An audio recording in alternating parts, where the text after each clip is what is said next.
there's also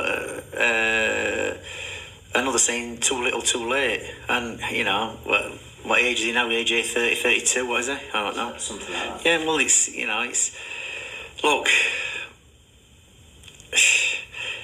I'll be surprised if Derek James fixes him. Do you understand? I think when you've got that amount of wealth, where you've been, your ego, what you think you are as a fighter, and I think at one time Anthony Joshua probably thought he was the best fighter in the world, and for a period of time he was.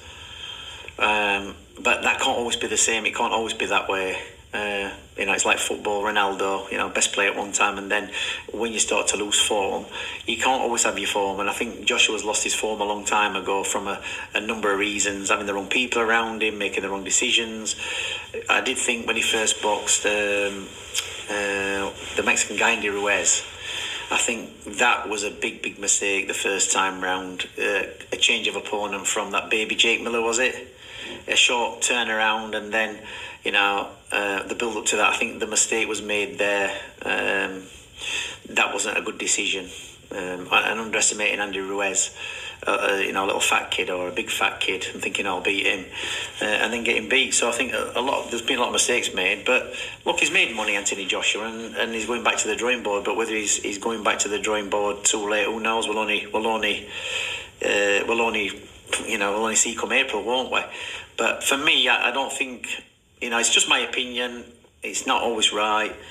I don't think we'll ever see the best of Anthony Joshua again. That's what I'm going to say. I don't think we're going to see the best of him ever again. I think he's had his peak, and a number of factors, which I don't know. Maybe wealth, maybe lack of commitment or lack of ability to learn. I don't think we're going to see lack of hunger. Maybe I don't think we're going to see him get to the top again.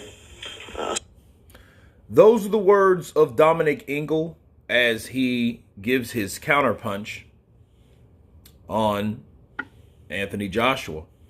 He feel that he lost his form. He feel that he's peaked. At the age, you can't teach a new dog or an old dog new tricks. A lot of mistakes were made. And let me counterpunch. He had made some good points in this video about any fighter in general.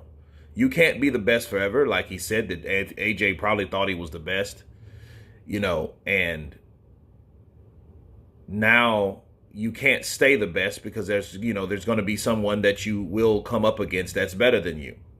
Okay. And in this case, Usyk, because Usyk beat him twice. But to add to that, the people that I think he was focused on were fighters that he has not fought yet. Okay, and the way boxing is set up, when you have guys like Al Heyman on this side and Eddie Hearn on this side and Bob Arum over there on that corner, I don't think that we will get these fights that we need. And I think when you're talking about Anthony Joshua, the reality is he may be better than Tyson Fury and Deontay Wilder. He may beat them both. But in this day's reality of boxing, we may never see it. He may lose, but we will never see the fights to distinguish who Anthony Joshua truly is. Now, has he lost his form? Is he too rich because he's wealthy? Has he, is his desire there? Will Derek James be able to turn him around? Only time will tell, really. And I think at this point, if he doesn't, then everything should be said about AJ should be done about AJ. Okay, that should be final. I think if AJ goes in and does the same performance that he did against Jermaine Franklin, stays too complacent, not really knowing when to engage, not really confident in his ability, kind of apprehensive that, oh, should I punch now? Okay, let me throw this one shot without calculating. Let me put these together and actually thinking in there to do a certain task. Dominic Ingle will be right. Yeah, it's just like he was willing to do that before, but like mentally he's not willing to do that. Adrian Broner has that problem where he just doesn't want to just come off those punches. He just doesn't. The aggressiveness, you could tell it's there, but it's like something's there. It's just bringing it to a screeching halt all of a sudden. It's like he thinks to do something and don't do it. But I did like what Dominic did say about the Andy Ruiz opponent. That was a big mistake. I think looking back, they should have just canceled the whole card and just rescheduled for AJ to fight someone else in the UK. Because Andy, you go from Big Baby Miller, then maybe Ortiz, then Adam Kalnaki, then before that there was White, then Ruiz, then maybe Hunter. So AJ did not know who he was going to fight. He didn't. And when you got a guy like that, a disarming little, like Mike Tyson says, tubby little dude, right? That was willing to die in the ring that night. Nobody was going to beat Andy Ruiz that night. Okay? Nobody. If you gave him an opportunity, he was going to take it.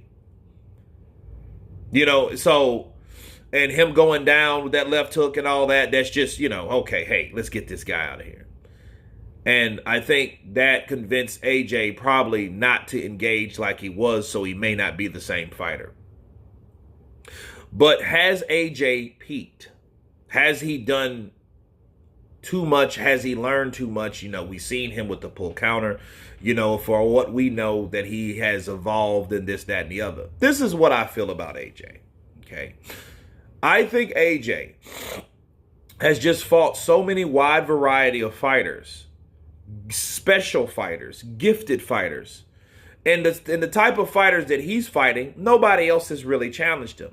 That's why I'm really eager to see Usyk and Fury, because then we will have a comparison of fighters that actually fought each other, that actually fought someone else that those guys are supposed to fight. At least we have something like that.